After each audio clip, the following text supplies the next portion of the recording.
Good morning, ladies and gentlemen, and welcome to the EFC Limited Q3 and 9-month FY26 earnings conference call, hosted by MUFG Intime India Private Limited.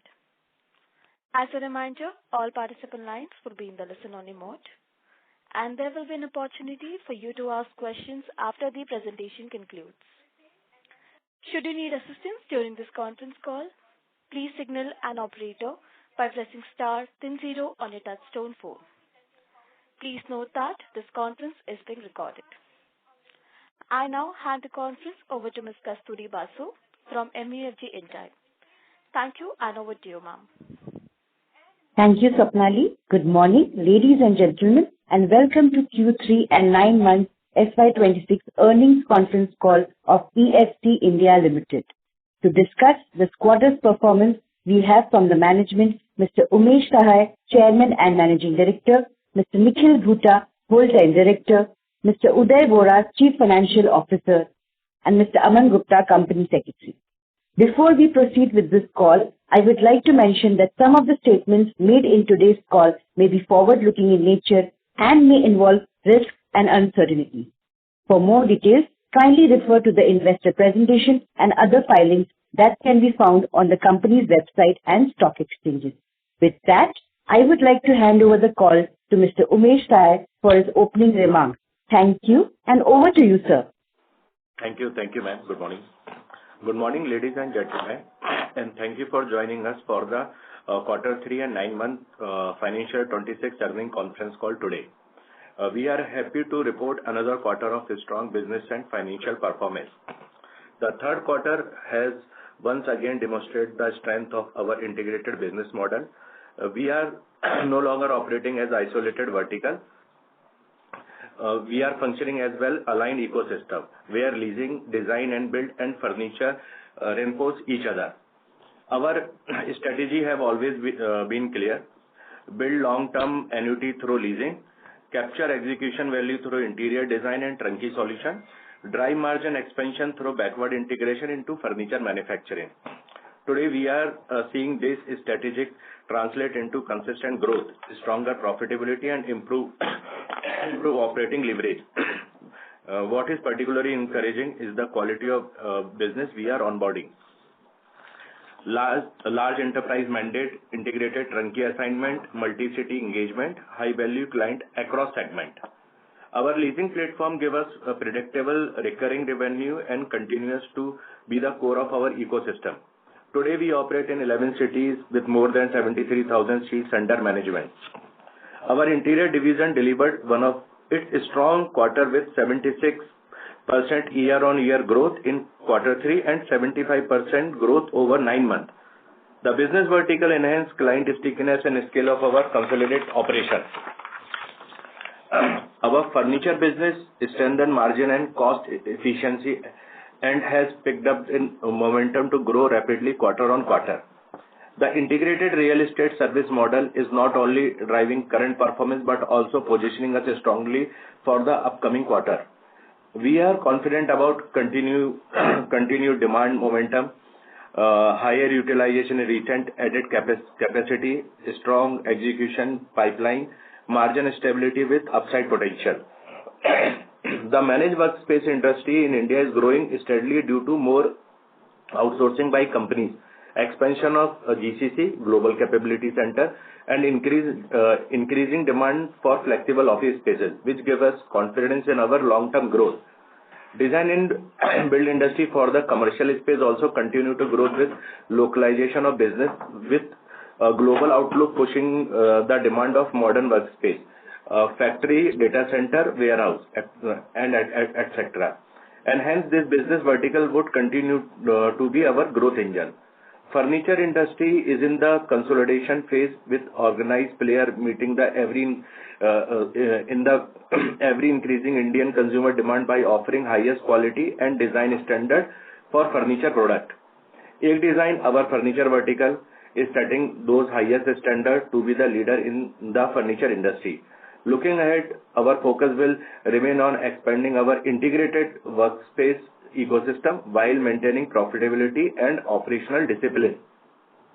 I once again thank all our shareholder and various stakeholders for their continued support. Now I will invite Mr. Nikhil Bhuta to speak on the company business and operation performance. Thank you. Thank you. Thank you so much, sir. Good morning to all and a warm welcome to the Q3 and 9 months FY26 earnings conference call. Dear investors and stakeholders, it is pertinent to note that this quarter's performance reflects how our ecosystem is really compounding. At EFC, our strategy is centered on building a unified real estate as a service platform, integrating leasing, design and build, and furniture manufacturing to deliver end-to-end workspace solution across the entire office infrastructure lifestyle. This integrated model enables us to improve margins, drive cross-selling opportunities, and strengthen executional capabilities across the organization.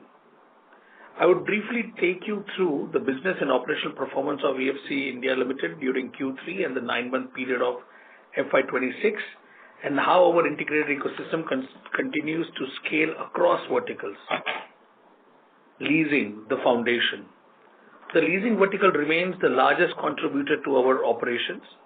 As of Q3 FY26, we operate 91 centers managing over 3.69 million square feet, serving 720 plus clients, with enterprise customers contributing approximately 65% of revenue while maintaining occupancy above 90%. Our average enterprise client tenure of approximately 48 months reflects strong client retention and long-term demand visibility. Seat capacity continues to expand steadily, supported by inventory under development and ongoing capacity additions, which positions us well for future growth. Our leasing portfolio remains well diversified across sectors such as technology, consulting, BFSI, and manufacturing, which helps maintain stability in occupancy and revenue performance. What is important, it is not just occupancy, it is the client mix. We are seeing large enterprises, multi-location mandates, and longer engagement cycles. Leasing continues to be our backbone with high occupancy levels and stable demand across key markets. This vertical gives us predictable cash flow and operating leverage. This provides visibility and stability. Coming to interior and design and build, the growth accelerator division of EFC India Limited. The design and build vertical continues to scale steadily, supported by strong execution capabilities and ecosystem synergies. Our order book stands at over rupees 160 crores, giving strong outlook for the future sustainable growth. As of Q3 FY26, we have designed more than 5.1 million square feet, serving 40 plus clients across multiple locations. This vertical plays an important role in enhancing customer engagement across the workspace lifecycle and strengthening ecosystem synergies. Our design and build vertical is benefited significantly from 1, the existing leasing clients upgrading or expanding, 2, new enterprise mandates that require turnkey execution, and 3, the new mandates from diversified sectors bring stability through diversity. Interior execution today is not just a project business for us, it is becoming a natural expansion of our leasing relationships. This cross-selling is a key growth driver.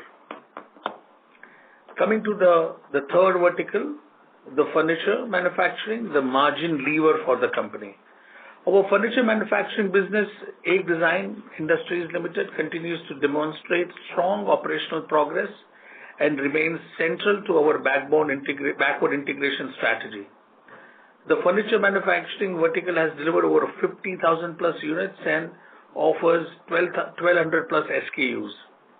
One of the important milestones during this year has been the progress achieved in our furniture manufacturing vertical, which has successfully secured multiple certifications from TUV Nord, a globally recognized certification organization. This certification strengthens our positioning as a reliable and a globally compliant furniture manufacturing partner while reinforcing customer confidence in our products and processes. Furniture is now scaling meaningfully. The real benefit here is not only revenue growth, but backward integration, better cost control, faster project execution, margin capture within the ecosystem.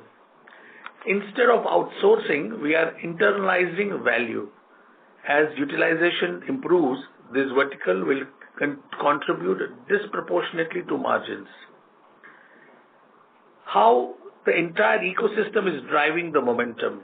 The three verticals, which we explained earlier, are not just independent verticals, they are sequential and mutually reinforcing. Leasing to interior execution to furniture supply, and completing the cycle. This reduces customer acquisition cost, improves project turnaround, enhances margins, and build long-term client relationships. That is why we are seeing strong revenue momentum, improved profitability, better operating efficiency, and visibility into future quarters. Going forward, as capacities mature and integration stabilizes, operating leverage will continue to play out. To summarize, we remain encouraged by the operational progresses across the business and will continue to focus on disciplined growth and executional across all verticals. Thank you once again for your continued trust and support in EFC India Limited. With that, I would like to hand over the call to Mr. Uday Vora, our CFO, who will walk you through the financial highlights of the quarter. Thank you, and over to you, Uday. Thank you, sir. Good morning, everyone, and welcome to the Q3 FY26 earnings call. I will take you through the consolidated financial performance for the quarter and 9 months ended December 31st, 2025. During Q3 FY26, the company delivered strong growth across revenue and profitability. Revenue for the quarter stood at 270 crores, representing a 52% year-on-year and 6% quarter-on-quarter growth, reflecting strong momentum across leasing, interiors, and furniture verticals. EBITDA for the quarter was 112 crores, registering a growth of 20% year-on-year, while maintaining stable operating margins despite ongoing expansion. Profit after tax reached 62 crores, representing 54% year-on-year and 10% quarter-on-quarter growth. This performance reflects strong operating leverage and disciplined cost management across the business. For the 9-month period, the company delivered robust and broad-based financial growth. Revenue reached 745 crores, representing a 67% year-on-year growth, while EBITDA grew 325 crores, up 49% year-on-year. Profit after tax for 9-month FY26 stood at 166 crores, reflecting 79% year-on-year growth. Importantly, PAT for the 9-month period has already exceeded the full year FY25 PAT, highlighting strong execution and scalability of the business model. From a segment perspective, growth remained well diversified across verticals. The leasing segment recorded revenue of approximately 135 crores in Q3, supported by seat expansion and strong enterprise demand. The design and build segment delivered a revenue of about 119 crores, reflecting continued execution momentum and strong client engagement. The furniture vertical contributed approximately 16 crores in revenue and continues to scale in line of our strategy. The evolving revenue mix across vertical reflects increasing contribution from design and build and furniture alongside the leasing business. Overall, the company delivered strong revenue growth, improved profitability, and stable margins during the quarter, supported by the strength of our integrated ecosystem and disciplined financial management. It is important to note that the margins have remained stable despite scale expansion, reflecting operating leverage. With this, I conclude my remarks on the financial performance. I thank all our shareholders and partners for their continued support. I would now like to hand it back to the moderator to open the floor for questions. Thank you. Thank you very much. We will now begin with the question and answer session. Anyone who wishes to ask a question may press star and 1 on the touchtone telephone. If you wish to remove yourself from the question queue, you may press star and 2. Participants, you are requested to use handsets while asking a question. Ladies and gentlemen, we will wait for a moment while the question queue assembles.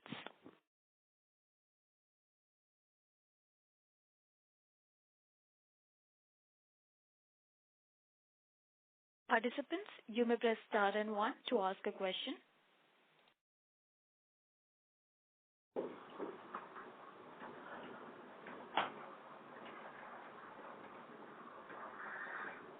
We'll take the first question from the line of Akash S., an individual investor. Please go ahead. Umesh sir, Nikhil sir, Uday sir, many congratulations on such stellar numbers. I wanted to understand, firstly, many congratulations on the past few years of numbers and the delivery that EFC has given for its shareholders. I want to understand what is your long-term vision for the company and what milestone should we as investors and your stakeholders watch out for in the coming few years? Thank you so much, Akash. And we all are at EFC are pleased to, kind of serve well for the company and continue growing profitably. In terms of your questions, yes, we as a company would like to grow, as explained earlier, also in our previous calls, that as a real estate as a service ecosystem, that is what we would like to grow as. We would like to, kind of categorize as somebody who is not just operating leasing business, but also complementing it with his design and build and the furniture manufacturing capabilities. And hence, overall, as an integrated ecosystem, that is what we would like to be known as, and we would like to continue operating as.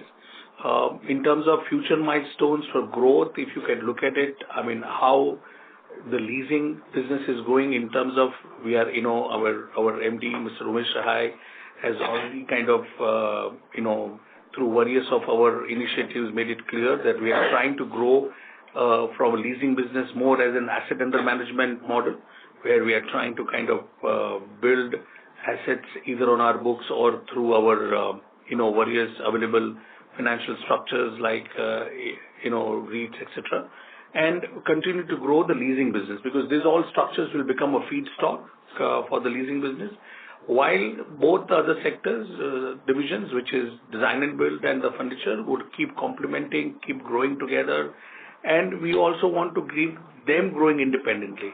So in terms of milestones, all the three verticals would provide a lot of growth indicators, which our investors should really take note of. And going forward, that will only be the growth engines for our company in totality. Akash. Perfect, sir. Thank you. Thank you so much. Welcome, please. Thank you.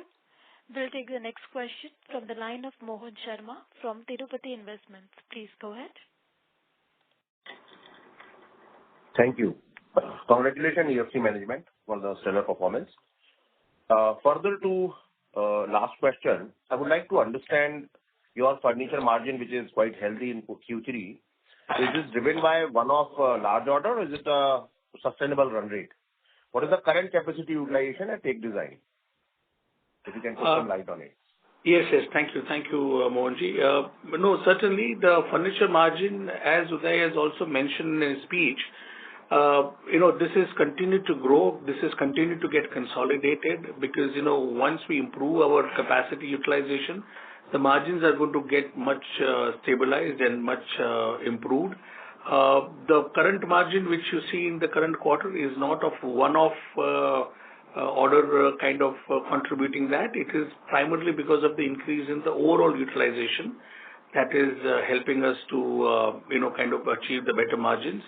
In fact, because as you know that we had last quarter received an export order, and that export order got kind of executed during this quarter. So the turnover has also gone better, and also the margins. And similarly, such orders and such businesses will, with more utilization of the capacity, would contribute in improving the margin and also stabilizing the total production levels that we are trying to achieve. As of now, currently we are utilizing roughly around 35 to 40% of capacities, and we are in process of kind of utilizing by first to second quarter maximum. We should be in a capacity of operating with a run rate of anything around 75 to 80% capacity with the kind of order pipelines that we have and with the kind of business that is there in sight. Mohanji. Understood. Your rental incomes are largest revenue segment for you.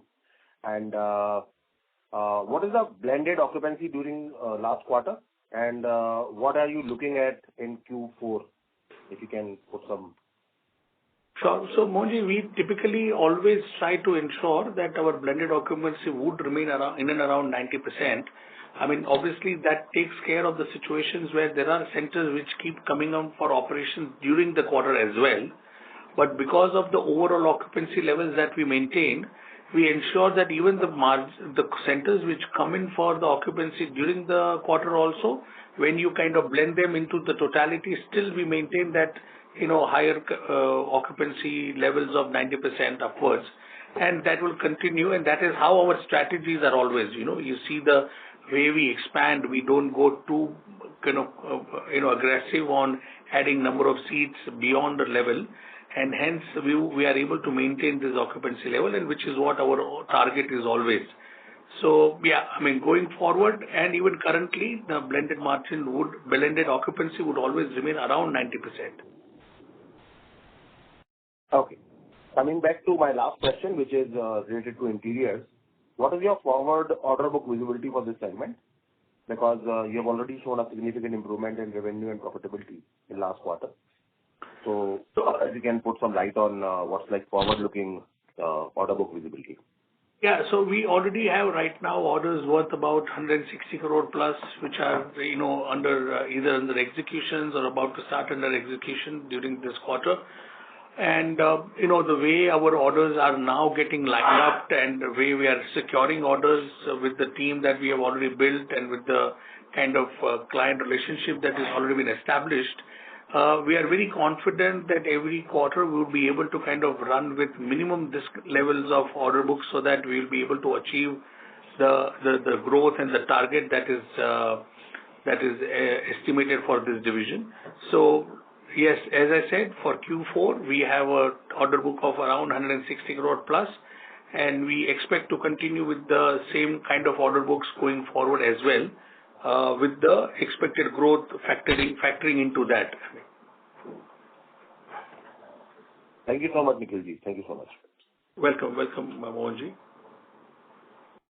Thank you. We will take the next question from the line of Fenil Brahmabhat from Choice Institutional Equities. Please go ahead. Hey, good morning, everyone, and congratulations on the strong performance during the quarter. I have a couple of questions for the management. So I'll start with first, we already added 13,000 seats during 9 months FY26, and our target is around adding 20K or 20,000 seats every year. So how much we are confident on adding 7,000 further seats in Q4 FY26? Yeah, so there are already, a good amount of pipeline which has been developed, and we are fairly confident that we will be able to, reach, that numbers that we are targeting to. We already have about more than 5,000 seats in the pipeline out of the 7,000 that we are talking to achieve that number of around 20,000. So we are fairly confident to achieve the targets that we've already set. Plus minus 5%, we would certainly be able to, achieve the targets that we've already set for the leasing business. Okay, got it. On a DNB division, considering the current order book, which we explained in the earlier question answer, so what we are expecting the year-on-year growth for next 2 to 3 years, it would be around 50 to 60% growth, or do we have any guidance on the year-on-year growth? Yeah, absolutely, Fenilji, that we are expecting to achieve that kind of a growth year-on-year for next couple of years for sure. Looking at the kind of visibility that our customers are also showing in terms of their future expansion, their phase-wise expansions, and that comfort that we already have from our customers, for the kind of businesses that they are also wanting us to kind of develop for them. So we are very clear that we should be able to achieve that 50 to 60% growth target as we have always maintained for next 1 or 2 years. In fact, as you can see, we are overachieving it, and we, in the, year-on-year targets, if you see, are growing at about 76%, and in upward range. So achieving the 50 to 60% targets growth is something that we are fairly confident, and we should be able to achieve that on an annual basis for sure. Okay, great. My another question on EBITDA margin. So EBITDA margin constants for the quarter, mainly due to expansion, I can understand. But what will be the sustainable margin level as a overall? And if we have any segment-wise margin, then that would be great. No, certainly. I mean, I think, Fennel, you'll have to appreciate the fact that in our industry, primarily because of the impact of the Ind AS accounting standards on the leasing vertical, EBITDA probably is not the right, kind of indicator for judging the business performance or the margin performance. So the right indicator would be either an EBIT or an PAT, which would kind of give you a good indication on how the company on an overall basis is faring, number one. Number two, on a normalized basis, if I have to say, then we are certainly maintaining the margins of 30% on a leasing business, on a standalone center level basis. On the design and build vertical, we are maintaining anything between 20 to 24%, depending upon the nature of the projects.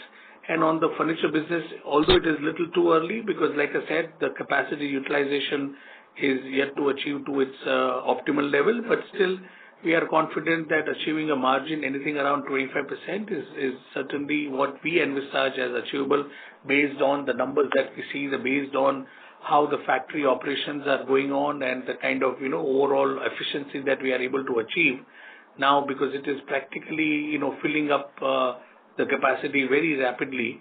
So the margins also under the furniture is likely to remain in and around 25%. That is what is the expected margin for the furniture business, considering upon achieving the optimal capacity. Okay. And do we design any data center recently, or do we have any order for data center? Because why I'm asking particularly data center, because it needs specific area infrastructure, high electricity. So if then how much time we are taking to configure one data center in our space? No, so I mean, listen, as far as we are concerned, as you would appreciate, as a Whitehills as a brand, our expertise is to kind of get into designing and internal fit outs, okay, and that is where we come in for any kind of projects, whether it is a data center project, whether it is an industrial project, whether it is an office infrastructure project. So as far as we are concerned, our timeline is completely dependent upon the kind of work that we are doing. And since our work is all about internal designing and execution, so our timeline doesn't get affected by the other aspect of that project for that project to get developed. I hope you understand and appreciate what I'm trying to say. So I think it doesn't matter to us, any type of project which comes, our timelines would run around the similar, levels, and I think we will be able to achieve them and complete them in the similar time fashion. Okay, got it. And I'm just confirming, like for furniture, we are operating right now 35 to 40% capacity, right? So, and we are targeting 75 to 80% by first quarter or second quarter 27. So, or further of whatever we have.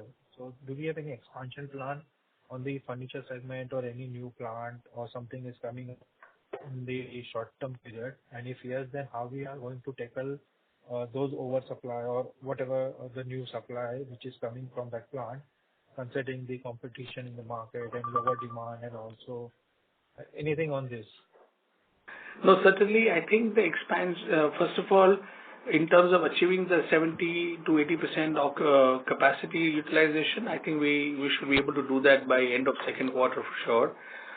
Number one. Number two, in terms of expansion, etc., certainly it will largely depend upon the kind of businesses that we are and the kind of projects that we are able to secure. And, please appreciate that if we are able to do more, kind of B2B businesses, project businesses, export businesses, then we will also have to segregate our production capacity because, under one single production facility, we won't be able to achieve and address all type of different, clienteles, If I have to address to a client base which is looking at more B2B and bulk production, I will have an assembly line working very well for me. If I'm looking at an export business, which is again largely on a little bulk side, again an assembly line would work good for me. But if I am, let's say, looking at a customer where, their end use may be more towards direct to consumers, then the question would come more about the quick turnaround time, the quick TAT that we need to achieve. Then my production line has to achieve those kind of capabilities. So I think those are the things will determine whether I should, get into the expansion, whether I should expand facility into different categories. And I think, we are mindful and looking at the kind of businesses that we receive. Based on that only our expansion strategy would be determined. Noted, sir. And yeah, that's all from my side. And thank you. All the best for upcoming quarters. Thank you so much. Thank you. We will take the next question from the line of Vatsal Nagalia from Astral Mind Capital. Please go ahead. Hi, good morning. Congratulations on a good set of numbers. First, I have a suggestion. Many companies include the pre-Ind AS numbers in their presentation. So if you can also include those numbers. And secondly, coming to the question, around 50% of our portfolio is IT and software related, right? So do we see any or do we expect any change because of AI, and how are we seeing the market evolving? Because many companies in US and foreign are also stating that they are hiring less because of AI. And so are we looking into that? No, I mean, right now, when we say IT sector, it is not just, only the software development part of it. It covers a very wide gamut. I mean, it includes IT-enabled services, and that there are endless IT-enabled services, which is running multiple businesses across India. And I think the consumer-driven economy that our country has become, I believe that, the IT-enabled services is likely to keep growing independent of the, kind of independent of kind of AI, inclusion in the businesses. It is always going to kind of increase the, use of IT-enabled services rather than reducing the IT-enabled services. So, I mean, we don't see any significant impact on that as far as we are concerned. Like I said, because it is not just IT development which matters to us, it is all IT-enabled services which matters. So, positively, we are, with the kind of demand that we are seeing already, since last 6 months also, even after so much of AI-related buzz around, we don't see any kind of reduction in the business from the IT-enabled services sector as is concerned. So what I've been hearing also is that some companies, big companies, are shifting to a lease model because they don't want to build an infrastructure which they don't have demand for right now. So they are moving to lease model. So are you also seeing that many companies who are building their own buildings now are moving to you? Yes. I mean, that is precisely the reason why the growth in our sector has really been coming from. If you see that everybody, from our customers' point of view, they all want to go little capex light. They all want to focus on their core sectors. And that is where they see the synergies between our businesses and their businesses, where we provide this specialized services of managing the real estate for them. whether in terms of taking the property, building it up, designing it up the way they want it, furnishing it with the way they want it, and then operating it for them so that their focus remains on their core business. Their entire capex goes out of their books, and in fact, everything comes under their opex. And that is the precise reason why our industry is really getting the momentum. And it is fairly logical also, right? I mean, why somebody would go and kind of deploy their capital into activities which are their non-core activities. And hence, I think this is really helping us, and we are seeing that continuously, where more and more traditional businesses, which were also earlier, where, as an Indian mindset, we always had a mindset of owning our own offices, operating our own offices, but, with the growth and with the kind of expansion that they are also into, and the kind of the domestic market that they need to serve into, I think everybody realizing the benefit of this model, and that is helping us tremendously for sure.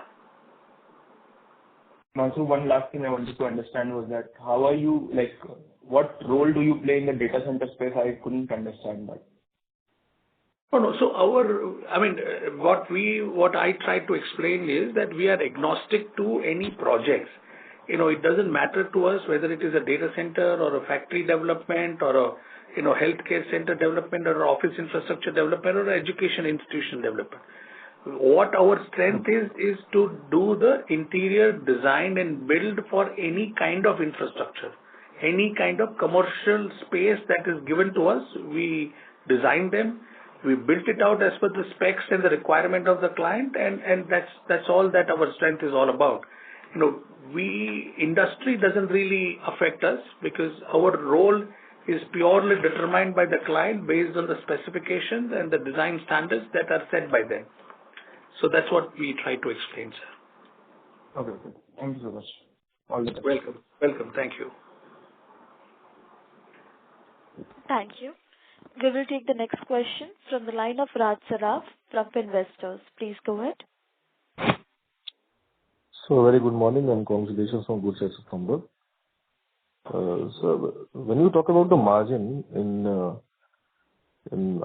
rental space and interior and even furniture, so do you talk about, sir, EBITDA margins or PBT margins or PAT margins? So we prefer to kind of focus on PAT because at the end of the day, that is what matters. If you want me to break it down for each sector also, each vertical also, please appreciate that because of, as far as the leasing is concerned, because of the Ind AS implication, it is better to look at more from a PAT point of view. From a design and build interior division point of view, if you look at it, we can look at either an EBITDA or PAT both because in our businesses, there is in the design and build hardly there is any capex because there is no any real impact on depreciation. And there is also that we don't have great amount of borrowing except for the working capital. So, the impact, one can evaluate it from an EBIT point of view as we have also already mentioned in the segment reports, or you can also evaluate it at a PAT level. But I think we believe that the best indicator would be the PAT margins because ultimately that is what our shareholders would be, the profit that would be attributable to their wealth, and I think that would be the right indicator for us to kind of judge, considering the various accounting systems that are in place that one is required to follow, considering the regulatory guidelines. I think that gives the good indicator. So PAT is the right number for measuring the performance in our opinion. Okay, sir. So 30% and 25% and 22 to 25% across all the segments are at PAT levels. No, that, what I mentioned is that let's say 30 to 32% is the margin that we maintain on a center level. When you get into the corporate level, that comes to around a kind of 25, 26%, post all my expenses, post all my interest costs, post all my tax liabilities, etc. Under the leasing division. And when you come under the design and build division, the EBIT levels are anything between, that is before interest and tax, the levels are around 22 to 24%. Post-tax, it would roughly come around 18 to 20% on an interior design and build vertical. So under design and build, to summarize, the PAT margin would be anything around 18 to 20%, and under leasing vertical, it would be around 25%. And for sir, furniture, what we should want to consider? So furniture, I would request you to wait for one more quarter to give you a very stabilized margin, because, the growth is still under, quite significant way it is growing. So, giving you a right number would be more appropriate, maybe end of quarter one or something like that. Because when I would have achieved a very reasonable capacity of, let's say, 60% plus, and hence I would be able to give you a very normalized and stabilized margin, which you can consider going forward as the base for the furniture division. But otherwise, like I said, our estimates are in and around on a pre-tax basis around 25%, and maybe post-tax basis anything around 20 to 22%. That are our estimates, but I would still recommend and request if you could wait till about end of quarter one to get a normalized margin which one can consider going forward for the furniture business. Are we looking for our own property on which we are making actually more margins? So how we are going about that? So we are, and as you know, we already have more than about 300,000 square feet under our own ownership, and that comes from the fact that that obviously contributes greatly to our bottom line, because obviously there is no rent, but yes, there is a corresponding interest cost. But still, obviously going forward, the company would get benefited immensely because of the appreciation in the value of the property. Number one, overall cost, my operational cost reduces because, I have the complete control over the property, right? So my all costs relating to the common area maintenance and other costs are very much in my control. So certainly properties under my own ownership will offer better margins, and that also contributes to our overall good margins. And we are continuing to looking at developing such properties when we get good opportunities, when we get good deals where we are able to make a substantial margin on those deals, where there is an appreciation potential. We will keep on acquiring such property to the extent our cash flow permits. Okay, sir. So what is the average realization per seat right now on absolute basis, what an average, and going forward, what we can consider? So, yeah, in percentage terms, as you know, is roughly around 30% plus. And in terms of absolute revenue per seat, if you have to consider from a margin perspective, let's say it's anything around 2,000 rupees per seat. It generally depends upon the pricing, but let's say my average pricing right now is going at about 7,000 rupees. So if you apply that 30% margin, that's about 2,100 rupees per seat that probably we make. And that is where, our overall economics works in our favor.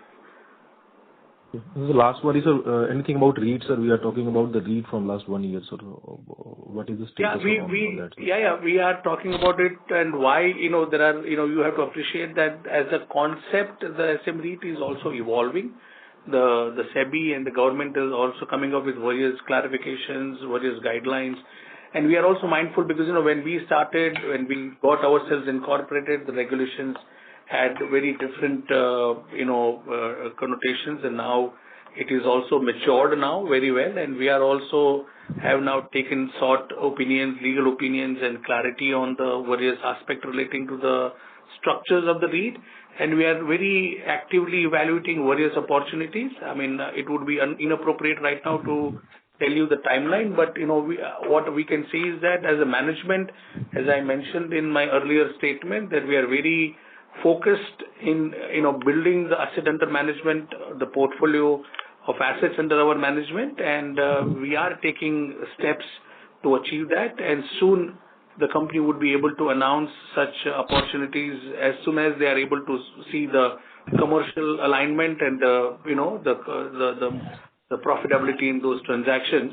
We would certainly come in and come up with those structures to get implemented for the company.